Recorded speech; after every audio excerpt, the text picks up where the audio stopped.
Imagine driving your kids to school or heading to work only to be suddenly surrounded by immigration agents, no warning, no warrant. You're handcuffed and taken away, leaving behind terrified children, a broken household, and a shattered dream you worked years to build. This isn't fiction, it's the painful reality for thousands of families in California. Immigration raids have intensified over the past few years, targeting undocumented immigrants under the guise of national security and law enforcement. But here's the truth. Many of those targeted have no criminal records, pay taxes, and have lived in the US for decades. So what's really going on? Are these raids about justice or politics? Is it safety or is it fear-mongering? In this video, we'll go beyond the headlines. We'll uncover the data, hear the stories, and expose the human cost of this crackdown. If you think immigration raids only affect illegal immigrants, think again, because when justice is selective, no one is truly safe. Stay with us till the end. The truth may surprise you. Immigration raids in California are not new, but their intensity and frequency dramatically increased after 2016. The shift came with changes in federal leadership that prioritized aggressive immigration enforcement under the banners of zero tolerance and national security. The U.S. Immigration and Customs Enforcement, ICEGAN, began targeting entire communities without clear justification. Unlike prior administrations that focused primarily on undocumented immigrants with serious criminal records, these new raids swept up thousands, many with no criminal background at all. These raids took place in homes, workplaces, parking lots, and even near schools. They were often announced, executed in military-style fashion, and left communities paralyzed with fear. Entire neighborhoods began to feel under siege, with residents avoiding public spaces, skipping work, and withdrawing from schools and hospitals out of fear of being detained. In numerous documented cases, people arrested in these raids had no criminal history. Their only offense was living in the US without proper documentation, often for years or even decades. Many were hardworking individuals supporting families, paying taxes, and contributing to their communities. According to immigration advocates and legal aid groups, a large portion of detainees were swept up in collateral arrests, meaning they weren't even the original targets of the raid but were arrested anyway. For example, someone visiting a relative's house during a raid could be detained even if they weren't listed on ICE's warrant. Worse, racial profiling appeared to be a common thread. Latinx individuals, South Asians, and Middle Easterners were disproportionately affected. Critics argue this indicates a deeper systemic bias, where immigration enforcement is driven less by threat level and more by appearance, name, or accent. This raises ethical and constitutional concerns. Are immigration laws being enforced, or is a shadow system of fear and discrimination being upheld? Beyond legal arguments and policy debates lies a deeper, more devastating reality: the human cost. When a parent is taken in an immigration raid, children are often left behind, confused, frightened, and unprotected. Some come home from school to find their families gone. Others watch their loved ones dragged away in front of them.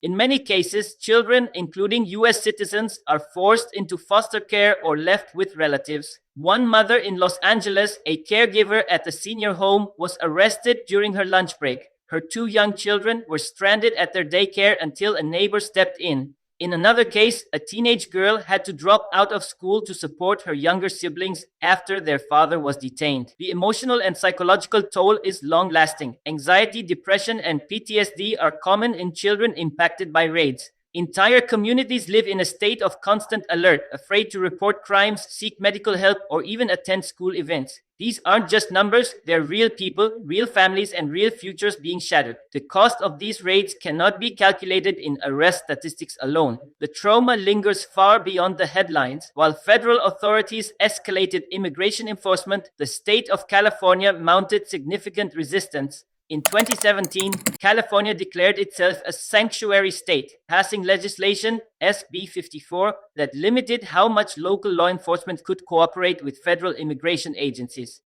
The law prohibited police from holding immigrants solely for ICE unless they were convicted of serious crimes. This move was met with fierce criticism from federal officials who accused California of undermining national security. But state leaders stood firm, arguing that public safety was best served when immigrant communities could trust local law enforcement without fear of deportation. City governments also joined the resistance. Los Angeles, San Francisco, and Oakland created rapid response networks, legal defense funds, and hotlines to support those affected by raids. Some mayors publicly refused to assist ICE, emphasizing the need to protect all residents regardless of status. This defiance wasn't just political, it was moral. California's leadership saw the raids as not just unconstitutional but inhumane. In their eyes, resisting them wasn't about lawlessness, it was about justice. ICE officials argued that raids are based on intelligence-driven operations, relying on databases and surveillance to identify targets. But numerous investigations suggest that racial profiling and political pressure may be more significant factors.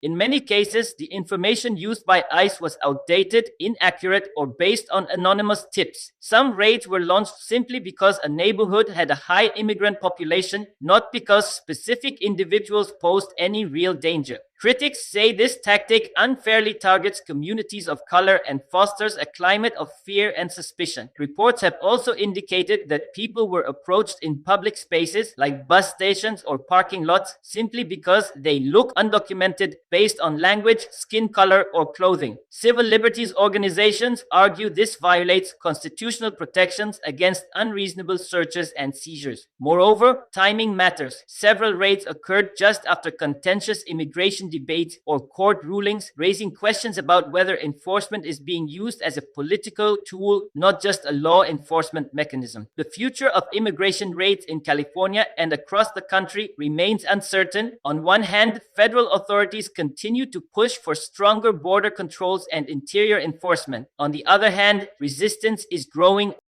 Legal battles are being waged in courts, grassroots organizations are mobilizing communities, educating residents about their rights, and offering emergency support.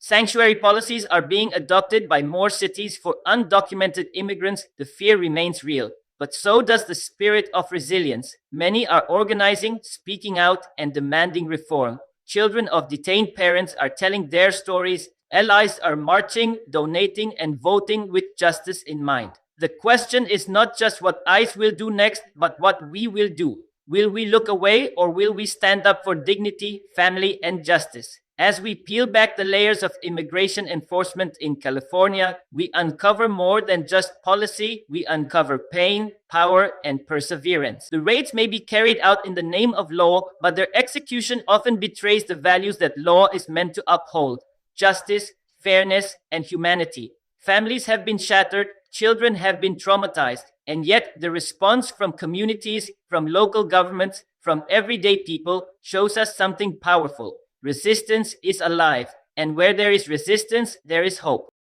The truth behind the California immigration raids is complex. It is not just a legal issue, it is a moral one. It asks us to look in the mirror and ask, what kind of country do we want to be? If you've made it this far, you care. So don't let the story end here. Share this video, speak out, support immigrant families, vote for policies that value human dignity, because silence is not neutral, it is complicity.